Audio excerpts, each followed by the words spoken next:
Well, jury selection began today in the trial of Anthony Hopkins. Hopkins is accused of killing his wife, stuffing her body in a freezer, and keeping her frozen for nearly 4 years. Hopkins is also accused of sexually abusing his stepdaughter and fathering a child with her. Fox 10 News reporter Matt Barentine was at the trial today. He joins us now with the latest. Matt?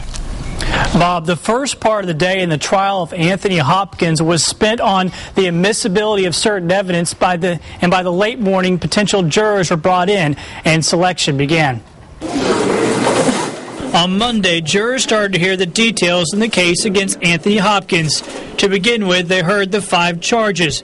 The first for the murder of his wife, Arletha, and then the other 4 stemming from accusations by his stepdaughter. They include second-degree sodomy, second-degree rape, second-degree sexual abuse, and incest. The details of this gruesome case have been in the media since Hopkins' arrest in July of 2008.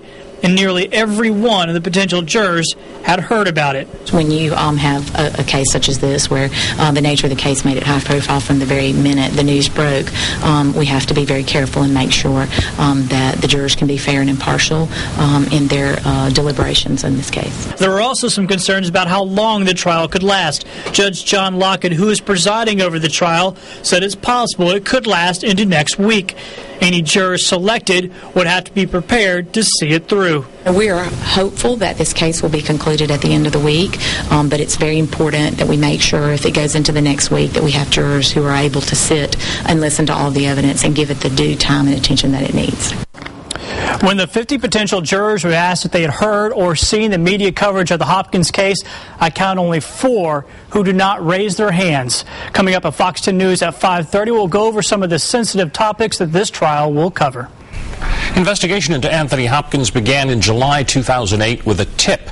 Officials say one of Hopkins' children went to the Child Advocacy Center and accused the evangelical preacher of sexual abuse. Investigators searched Hopkins' home on Ryland Street and made the gruesome discovery. A woman's body was found stuffed in a deep freezer. DNA tests later confirmed it was Hopkins' wife, Arletha. Hopkins was charged with murder. In the affidavit, Hopkins' daughter said she was sexually abused by her father and that her mother had caught him in the act. That led to the charges of rape and incest.